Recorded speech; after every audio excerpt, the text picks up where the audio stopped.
have to make a tough decision on who to select as an employee. Having made that decision and not discriminating against that lady because of her skin color, Tim said that she became not only an excellent employee, but remained with that company for over 30 years. And I'm going to tell you, ladies and gentlemen, why she did it. I believe this. It is because she did not have a short memory. You see, people like that remember. She remembered when somebody by the name of Tim Sutton reached out to her with his hand of mercy and gave her a chance. And I'm going to tell you, there are thousands out there who have been working for an organization for many years who are dedicated to serving the customers of that organization, never forgetting. It becomes a motivational force that drives them to having outstanding performance. But as far as I'm concerned, the story that Tim shared with us doesn't stop there. Because you see, in filling that one position for many years, guess what?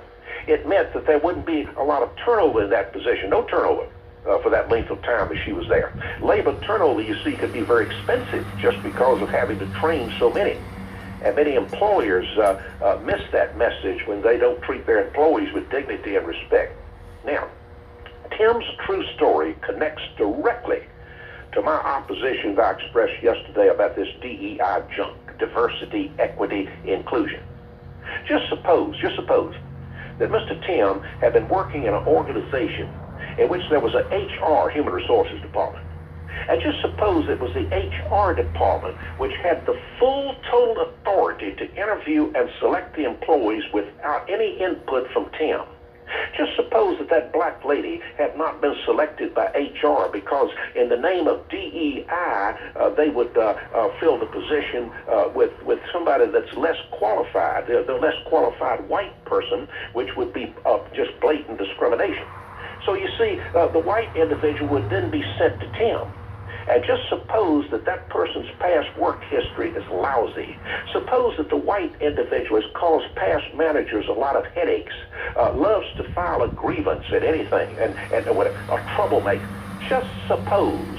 I want to say to Brother Tim this morning, we don't have to just suppose.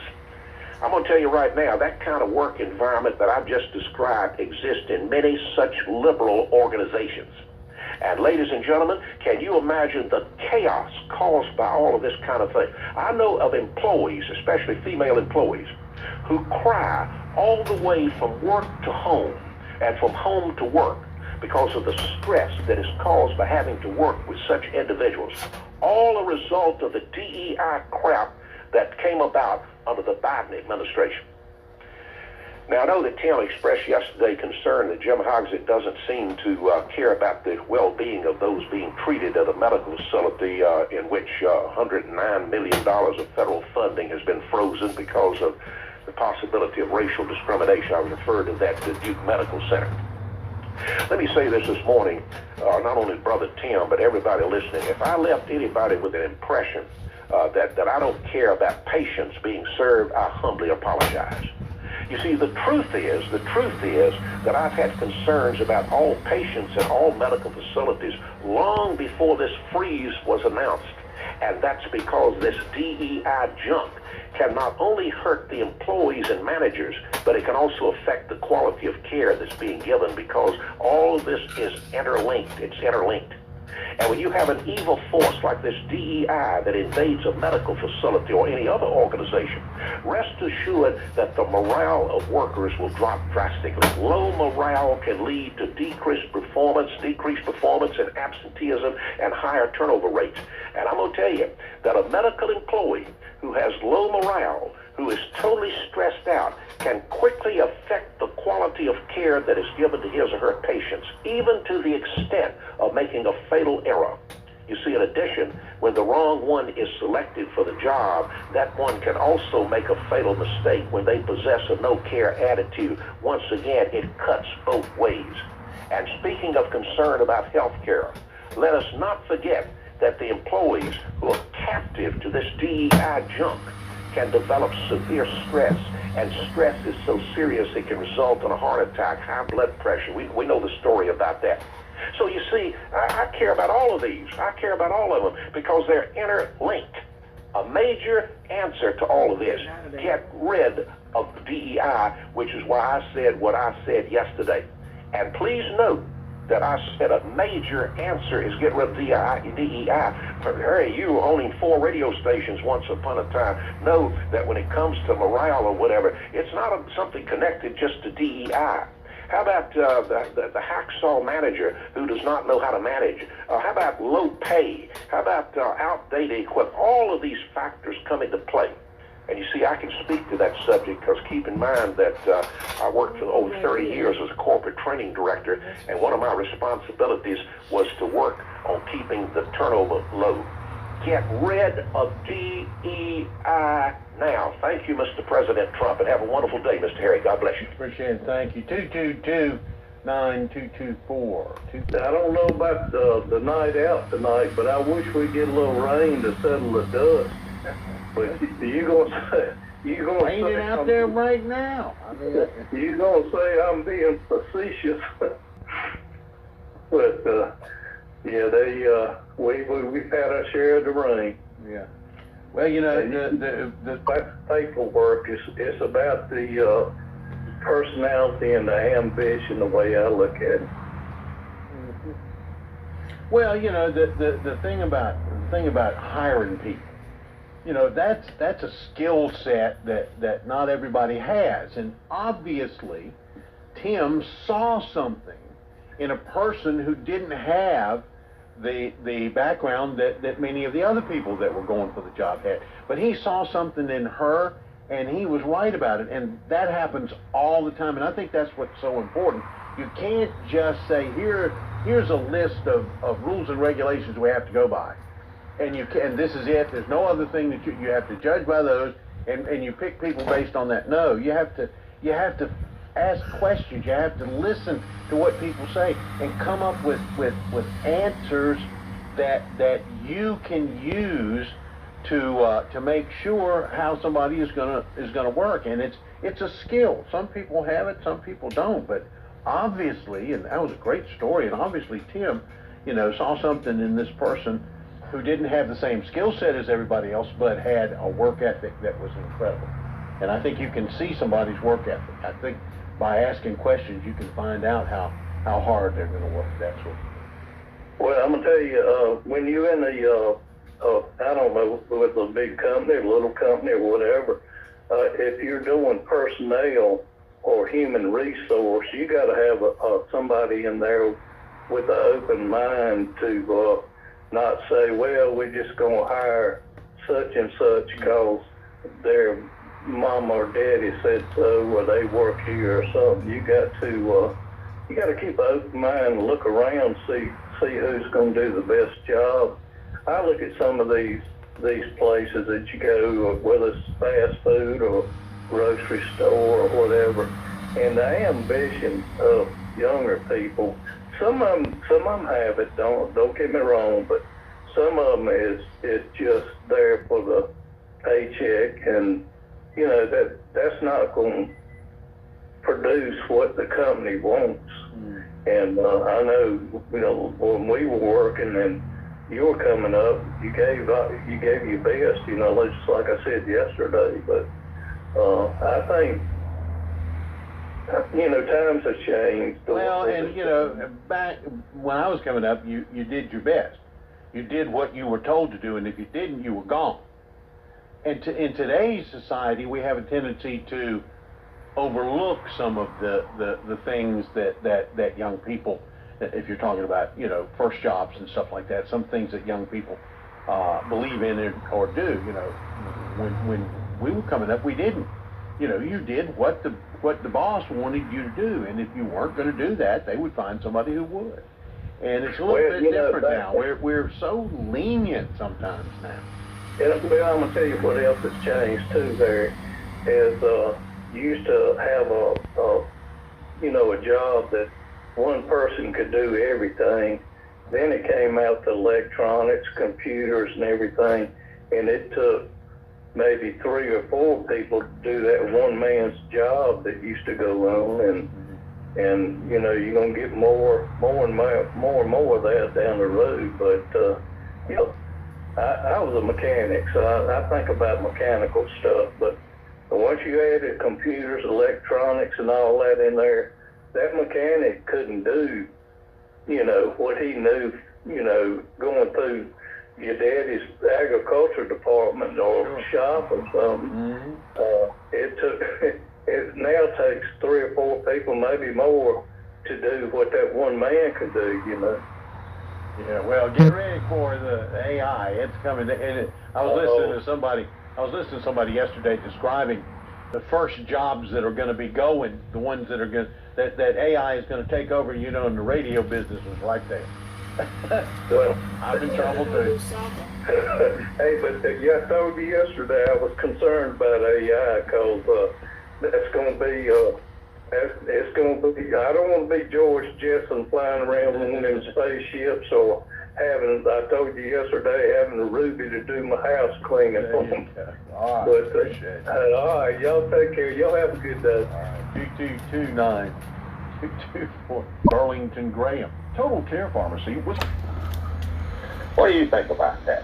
Well, I know that there are people that have trouble with what happened in the 60s because it happened to them. That's the problem they've got. They understand what discrimination is like because they lived it because they were discriminated against. And I think that sometimes people who were discriminated against have a different attitude. They look at things differently than someone who hasn't been discriminated against. But the thing that I always want to emphasize, this is just me. Now, anybody can emphasize anything that they want to. They can talk about the things that they want to talk about. But the thing is this. If, with discrimination is now against the law. The discrimination that was so horrible in the past is against the law. Does that mean that it's gone? No. But when it raises its ugly head, there is something that you can do about it. Now, people that get lost in what was going on in the 60s, they usually lived through it and knew how bad it was, and I understand that. I absolutely understand where they're coming from. Well, I can understand it because I lived through the 60s. I lived through the black and white water fountain. I lived through the colored at the rear restaurant, and I saw all of that. I lived all of that, and I'm sorry it happened, but it don't happen now. Well, but that's a damn you lie. just said something that I think is important. That's a damn lie. Because I am suffering right today. Why y'all steal all my goddamn money? I worked 65 years. I don't have nothing. What y'all do with it? Y'all stole it. Against you, people who have been discriminated against have a different point of view. I understand that point of view. That to me, it makes it even more important that everybody know that you need to stick up for yourself so that nobody ever does that ever again, because it was wrong back then, and if somebody's doing it now, it's wrong now, but at least we have a law that keeps people from doing that. Well, now, I've got a question. This is not a facetious question. This is a real, true question. What do the white people owe the black people? I think that's a stupid question. Nobody owes anybody anything. I just wanted that said. But see, I don't know where that question comes from, because that's not what I'm talking about. If that's what you're talking about, then we ain't having the same conversation. I'm telling you what is a fact. We're not talking about owing anybody anything. But you must understand how badly some people were treated, and that affects their life today, even though the laws have changed. And that's what I'm talking about. I'm not talking about owing anybody anything. Nobody owes anybody anything. We owe everybody the respect that we want. If you want respect, you need to give respect to other people. Well, when coming up in my day, you didn't automatically get respect. You earned respect. And it's different nowadays. No, I think you earn respect now. I think that there are some people that want respect that don't want to earn it. Well, in all my life, I have been living 75 years, and all my life there have been people who wanted respect that didn't earn it. And so there's nothing new under the sun about that. There are people today that want respect that haven't earned it, and there were people when I was 15 years old that wanted respect and they haven't earned it. I agree with you, you earn respect, but it's the same today as it was back then. Well, these people that, every conversation, and you got a couple on this program, and they play the race card just as much as they can, as many times as they can, and they use that as an excuse and a crutch for why some people do what they do. Oh, they do this because they've been downtrodden and they've been held back. It's not the way it is now. See, I don't agree with that at all. A lot of the people on this program, I don't know who you're talking about, but the people that are on this program, they express their opinions that include what happened in the past, just like anybody else does. You know, Charlie said yesterday, the reason that he brings this stuff up is because other people talk about race. He wouldn't even be talking about it if it weren't for other people talking about it, and he's absolutely correct. There are other people that bring it up all the time, and all he is doing is, and I'm not sticking up for him, stick up for himself. He is acting upon what somebody else said. You know, we don't need to, see, I don't think we need to talk about race. I think what we need to talk about is humanity and man's inhumanity to man, and us teaching each other how we want to be treated. I treat people the way I want to be treated. I believe in the golden rule, and that's where we need to come. And that's what's going on today. It has nothing to do with race. It has to do with there are people out there that treat people badly, and we need to put a stop to that. You need to treat people the way you want to be treated. Well, see, that's why I've said what I've said. You know, I have an opinion, you have an opinion, and our opinions don't agree this morning. But we have not disintegrated into name calling. We have not said that you don't know what you're talking about, or I don't know what I'm talking about. Right. These are opinions that we are having, and we're discussing that. Yeah, and I understand where people's opinions come from. Bill Diffie. You know, Bill Diffie was my best friend in all this world. He's gone now, but Bill had said some of the dumbest things, and I said, and my favorite saying to him was, I never got mad at him. I said, what has that got to do with anything? That was something that he said, well, quit saying that to me, Harry. And I said, well, if you quit saying these stupid stuff, I wouldn't have to say that. I said, what has that got to do with anything? Well, and then he understood the point that I was trying to make, that we try to make points using things that have nothing to do with the point, and that's the problem. We need to get away from that, quit worrying about what color somebody is or the race that they are, and start trying to get people to act right no matter what. That's where we are. That's what's going on right now. But people keep bringing up race, and it doesn't have anything to, in my opinion, doesn't have anything to do with anything. Well, see, now, you're saying I've not lived through it, but I have. No, I'm not. One of my earliest, let me finish, please. One of my earliest. I'm not saying you didn't live through it. I didn't say that. I said you did live through it, but you didn't live through it the same way that other people that were discriminated against did. You sure wasn't. My daddy used to hire. You wasn't drunk from no water fountain, said white. Your mama had to look around and make sure no white person didn't attack us. Y'all some evil people. Something wrong with y'all.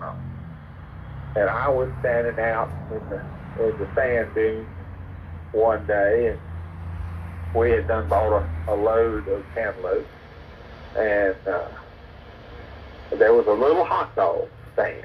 And I mean, it was a ramshackle, hammered together bunch of driftwood. I mean, it was as old and crusty. And me and Daddy went up to the front and ordered 2 hot dogs and 2 Pepsis.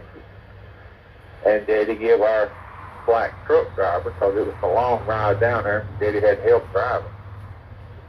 He gave him $2. And he had to walk around back to get his hot dog. And I asked my daddy why. And my daddy did his best to explain it to me. But I'm 75 years old, and I still remember how that man was discriminated over a couple of lousy hot dogs way out in a cantaloupe field. You make my point. The point is that you were not discriminated against. That person that went behind the building was. And those people that had to go behind the building and were discriminated against look at the world a little bit different than you do or I do. And we need to realize and recognize that, because that is reality. And I think that sometimes we want to just forget that part of it, and they're not going to forget it because, and like you said, you lived on your side of the building, and they lived it on their side. Their side's a little bit different. That's the whole point. Well, I saw it. I think I have lived my part of it, and I asked my daddy, and my daddy tried his best to explain it to me. And it didn't sit well with me then. It don't sit well with me now. Right. So, I got you. I understand it. All right, appreciate it. Thank you. You have a great day. Well, I appreciate having a conversation with you. You too. Take care now. 222-9224. I got called to race yesterday, but here's the thing, and Charlie says he doesn't ever talk about it, but he does. But the thing about it is we have spent trillions of dollars trying to make up for the past sins of our ancestors. Trillions. And social services. I mean, we basically have done the black people a disservice by creating all these social services that, to a point, entices whites and blacks, but not one is going to work. And, I was thinking about what his me again said. He said he made $1.18. He said he's 83. So if you go back and look at the minimum wage at the time he was making $1.18, that's about what the minimum wage was, Harry. The minimum wage in 1974 was $2 an hour. I remember being 13 years old and a farmer picking me up at my house on Monday, and me living in his basement and working full in the back and starting at 6 o'clock in the morning and finish putting it in the barn at 8 o'clock. And, get up next morning and do the same thing 5 days a week. And at the end of the week, he paid me $20. That was 28 cents an hour. So, don't act like that white people hadn't been through the same thing. I can remember when I went in the military in 1974, was drafted. My pay when I went in the military was $78 a month. And you went through the pay line and they paid you in cash. Everybody, if it's not true that black people, the net worth was greater in the 50s and 60s than it is today, based on today's dollars. Their net worth was better then, higher. And we really talk about this today, and I think the reason we talk about it is because it's constantly talked about in education. Everything that comes out of education, everything's about race, and it's taught in school, it's taught at the university level, and it just keeps, but it's not taught in a way to say, hey, we did some bad things, we've done, these are the types of things that we've come up with to try to make up for it. You can't ever make up for it, but to try to not ever make the same mistake again. And, you know, I'm 73. I'm a couple years younger than you. But, you know, I don't remember. I mean, you know, when I went to high school in 1966, you know, that's when they first integrated Western High School. And the first year, there were three black students came in there. One of them was a buddy of mine that I pulled tobacco with every day in the field. He made the same thing I did. And he was uncomfortable, but I made him comfortable because he knew me. And we cut up in the back fields and talked and whatever. And you know, it just amazes me how there were so many areas. The military is one of the greatest areas where racism is not. You know, doesn't exist. It didn't exist. I mean, when I was in the military, my command sergeant major was Hispanic.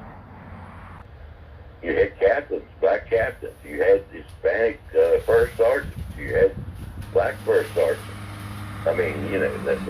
When the military first integrated, you know, the military was just as bad. You know, they just didn't have any. They first didn't have any blacks at all, and then they had black units. But once they got with the program, they were the place where anybody could go and be treated equally, because the foxhole doesn't care what color you are, and the military did a very good job when other places in the United States were not doing a good job. I understand, and you know, but you know, there were still people doing jobs, white and black, that were severely underpaid, and you know. And yeah, I remember when I went to work for Alamance Community College in 1975, my salary was, 1976, my salary was $700 a month. When you divide that was like $4 an hour. Of course, the minimum wage then was about $2.50. So it was above minimum wage, but I mean, it was $700 a month. But, you know, and it just, I mean, you know, I'm not trying to sound racist, but we don't want to revert back. You know, I remember when affirmative action, you know, and I remember, you know, people that were on the North Carolina, University of North Carolina board of governors that were appointed on there that from Alamance County that were black.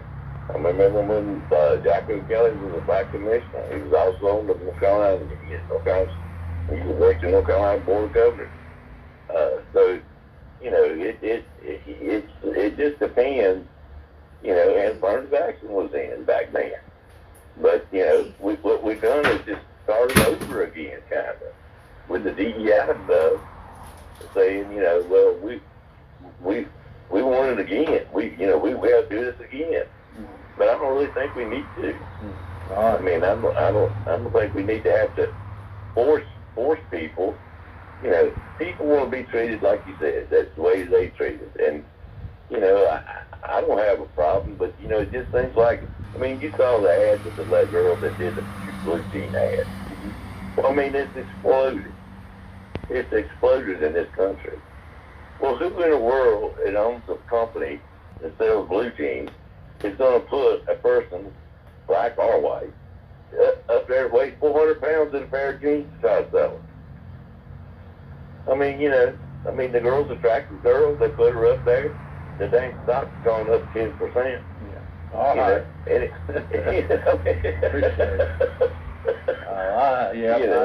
Appreciate it. Thanks. It gets out of hand. Yeah, that one's out of hand. There's no doubt about that. Appreciate it. Yeah. Thank you. Yeah, the jeans thing, you know, the people that were fussing about that, not doing themselves any favors. They really aren't, because that's not some. If you want to change the world, you've got some problems that you don't like in the world, and you want things to be better.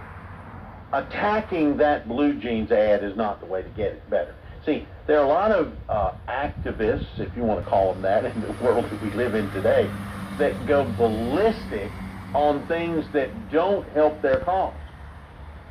You know, they when you call this person wearing a pair of jeans, that's basically all she's doing. She's wearing a pair of jeans. She's a pretty girl wearing a pair of jeans.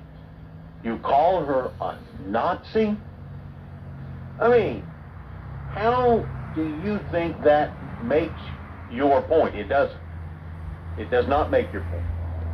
You know, well, I don't know what your point is. You know, that somehow a pretty girl shouldn't be used in a jeans commercial. You know, pretty girls have been used in jeans commercials for a long time, and nobody called them Nazis. It's the world that we live in today. People feel free because of the internet to say anything that they want to say, anything. And you know, sometimes you shouldn't do that. You should, as I used to say to my mother, hold your tongue. Can you just please hold your tongue? Do you have to say everything that comes through your head? My mother said, absolutely I do, my head would explode. And the people that loved my mother loved her honesty. And she was brutal. She was a brutally honest person. You know, if you didn't want to know the answer, don't ask her. I had this lady that was my mother's best friend for 30 years, I guess. She lived there in Jamesville, when my mother was teaching. You know, she would get in trouble with the administrators all the time because she could not hold her tongue. She would tell them exactly what she thought. What went through her head came out of her mouth, and she was constantly having problems. But her best friend, she told me one time, she says, Harry, she said, if you want to know the answer to something, you talk to your mother. She'll give you the answer. You might not like it, but if you're not going to like whatever answer she gives you, don't ask her, because she's going to tell you. You know, and the difference between my mother and I, if you ask me something, you know, I'll answer, but I will caution you. I said, do you want me to give you lip service, or do you want me to be brutally honest with you? I'll ask you that question, and you get to choose. You get to say, you know, and if you say, I don't even want to talk about it anymore, that's fine with me. People ask me all the time off the air, you know, because people are always getting after me, calling me names, saying terrible things to me, you know, and they say, you don't say anything back. And I said, well, I like to treat people like I want to be treated. You know, and I'm trying to be nice. Sometimes you can't be nice, but I'm always trying to be nice. You know, it's like that one of my favorite movies, Roadhouse. He says, well, you know, what we're going to do is we're going to be nice. You're going to ask these people to leave, but be nice. You know, don't pitch a fit until a fit has to be pitched. Well, one of the characters said, well, how are we going to, I'll tell you. But until then, be nice. And I really try to be nice to people. I really do. You know, and then sometimes people are not very nice to me.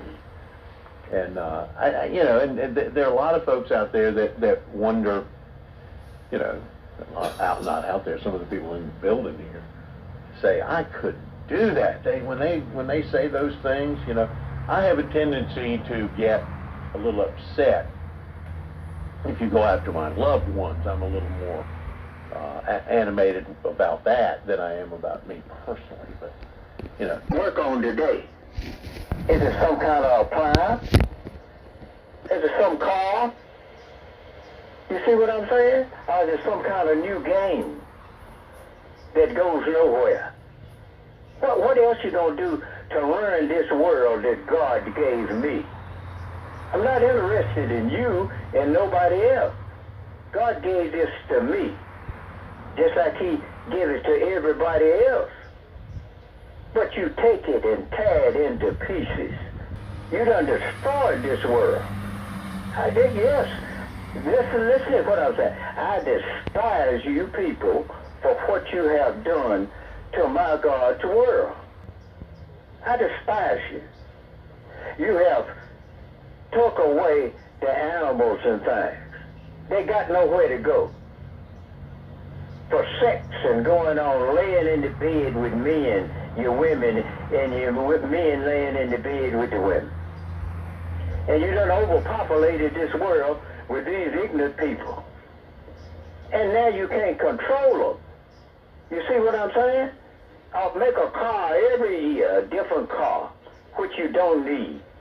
You see what I'm saying? And God done told you to use the environment wisely. You think it's wise to make a drone? Do you think it's wise to keep on making different candies and cakes and things? It's not good for you. What else is you going to do? Well, tell me what else you people are going to do and then get up and try to make it right. You see? You done throw the world into a thread. You can't go nowhere. You can't go up the road. You can't walk out your house. You can't get up out of bed and look out the window without you look in somebody's face. You see what I'm saying? Listen, I don't want to associate with you. I'm telling you, I don't want you at my house. I don't want to sit down and eat with you in a diner or nothing. You see, if you just listen, I was back when they had whites and blacks and things, and blacks wasn't allowed to eat. I didn't want to eat with you anyway. You understand what I'm saying? I don't want to be around people that's hateful and ignorant and stupid and going on to start with. You see what I'm saying? This is really, listen, you won't catch me up in no cafe nowhere eating. Around here in Burlington, nowhere else. You understand what I'm saying? I don't want to eat with you. I want to eat with my wife, after my children, my daughter, or whatever like that is fine. Listen, I haven't set foot. I want you to understand who I am. I haven't set foot in my daughter's house but about twice this year, and haven't set my foot in my son's house, neither one of it all. And I've talked to him every day. You understand what I'm saying? I got no business up in my daughter's house every day and digging in her business and going on. This is all you folks do. And go, this is what you do. You mess with their children and going on. I ain't mess with none of my grandchildren, and I love every one of them. You understand what I'm saying? And I ain't got a one wouldn't take nothing from me. You understand what I'm saying? But you people dig in these folks' business and your children's business. You dig in other people's business. You dig in anybody's business that's not none of yours and going on. You done ruined the world. I don't want to live with you. You understand that? I don't want to live with them either. In this world, they're terrible. I don't want to associate with the ignorance is what's in this world. I don't want to climb no mountains. I don't want to race no cars. I don't want to do nothing to animals and things that you shouldn't do to them. And I despise you for it. I despise them too. I hate your damn asses. I love you for what you're doing. I despise you for what you done. You understand what I'm saying? What you doing? You done ruined the children. You done took God out of the children, and they don't come up with them and going on. You the people that did this. Y'all the people that done it. But y'all some sorry ass motherfuckers. I despise you for what you done. You understand what I'm saying? I can't even live like I used to. I can't walk out nowhere and that I walk out in somebody's face. You understand what I'm saying? I used to walk out in body waste and stuff where people had done sit down and had a move and you step in it or something. I'd rather step in it than to step in your face. You understand what I'm saying? You people have ruined this world and God is closing in on you. You understand what I'm saying? He gonna punish you for what you done. And going on, you're gonna have some more floods right here in North Carolina. You're gonna have some more killings, murders, and all kinds of things because of what you done. Now you can say what you want to about me, it don't make no difference, but God's going to stop you from what you do. He's not gonna let you do this. You understand what I'm saying? Now have a good morning. All right, 222-9224. 222-9224, 13 minutes after 10 o'clock. Let me tell you about there. How are you? Oh, I'm good. Well, good.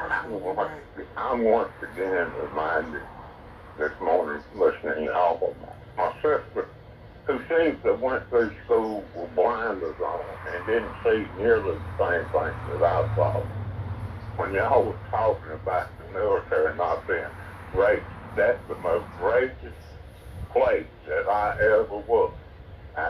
That includes being on, in other words, when I got caught in the riot up on Rawbus Street that time, I don't think what happened was racist.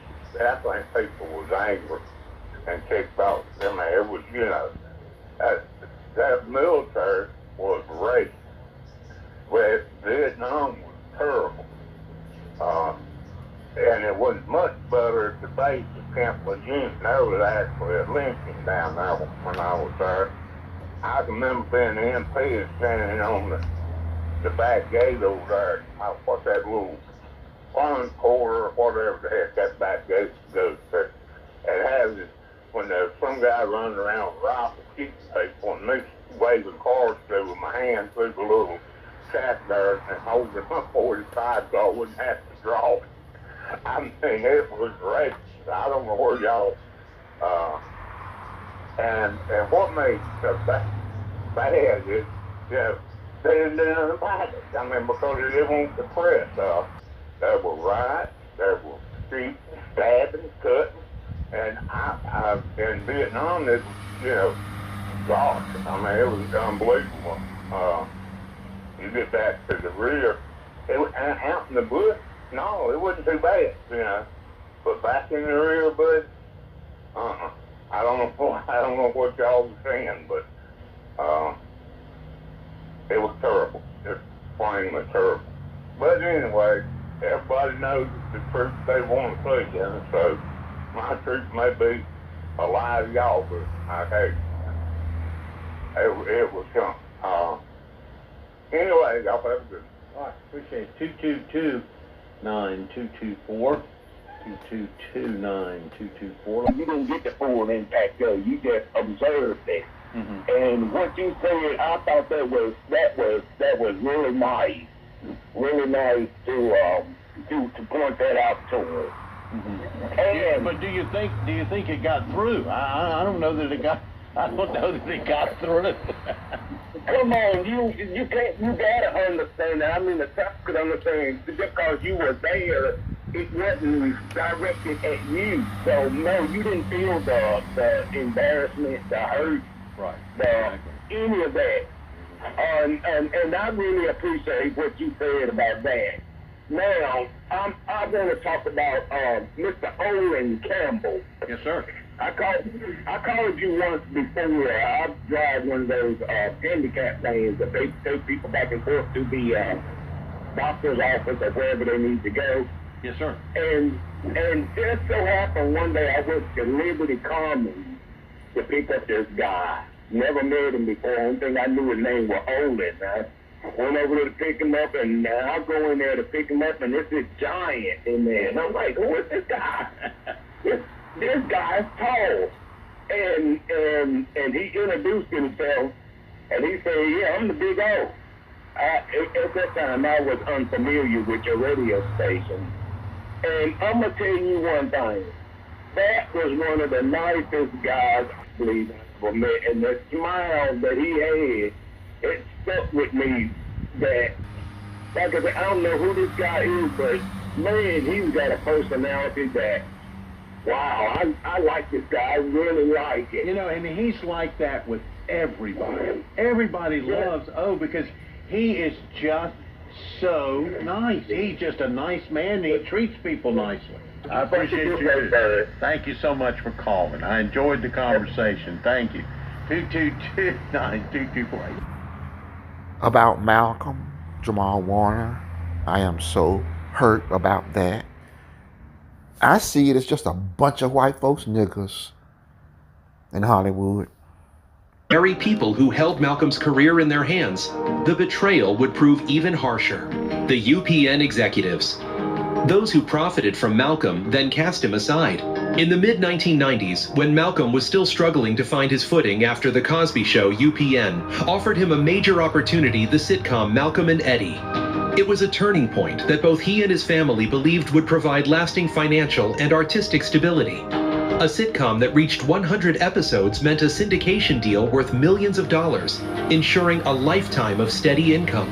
The UPN executives, when signing him, made little effort to hide their expectations. Malcolm would be the safe face, a grown-up child star, easy to manage, and grateful for the chance to return.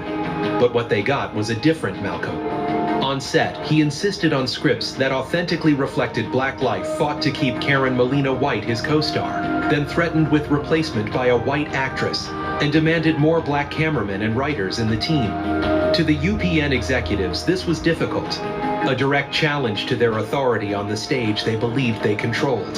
They compared Malcolm with Eddie Griffin, chaotic, unpredictable, but easier to indulge, and realized they preferred the latter. The result, Malcolm and Eddie, was cut off at 88 episodes, just 12 shy of the syndication mark, costing Malcolm millions of dollars. The wound was not only financial, it was the sense of being used executives who once shook his hand with smiles, who had called him the golden face of their new network, now turned their backs simply because he refused to stay silent. When the Cosby scandal erupted, they swiftly pulled The Cosby Show from reruns, which meant Malcolm lost millions more in royalties he had counted on for old age. For his family looking back, it became clear that these very executives had determined his future not with fairness, but with profit sheets. From a broader view, the executives' actions followed the logic of the industry. They wanted consumable products, manageable artists, and anyone who didn't fit was replaced with profit sheets. From a broader view, the executives' actions followed the logic of the industry. They wanted consumable products, manageable artists, and anyone who didn't fit was replaced. But for Malcolm, it only confirmed his belief that Hollywood was built on exploitation, where a black artist could be celebrated one day and erased the next. Hollywood was built on exploitation, where a black artist could be celebrated one day and erased the next. The executives' actions followed the logic of the industry. They wanted consumable products, manageable artists, and anyone who didn't fit was replaced. But for Malcolm, it only confirmed his belief that Hollywood was built on exploitation, where a black artist could be celebrated one day and erased the next. That is why on the funeral guest list, his family stood firm. Not a single representative from UPN or any network that had profited from Malcolm would be allowed to attend. The funeral was not a place for those who once treated him as an investment and abandoned him when he no longer turned a profit.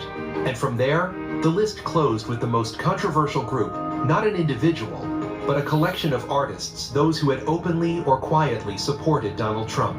For Malcolm, that was the final betrayal. The celebrities who supported Trump. The final betrayal.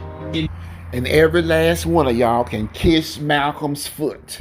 Because Malcolm is at rest. He's at peace. Malcolm was a chosen one, and you didn't do nothing but fuck your own life up. Your children's life is going to be fucked up, and I promise you that. You don't fuck over God's children and then think that the Lord is going to bless you. Honey, money is good because we need it. But you don't use people like that. Oh, absolutely not. What you reap is what you have already sowed. And sometimes it may be in your afterlife. Choose you this day whom you're going to serve, the Most High or money.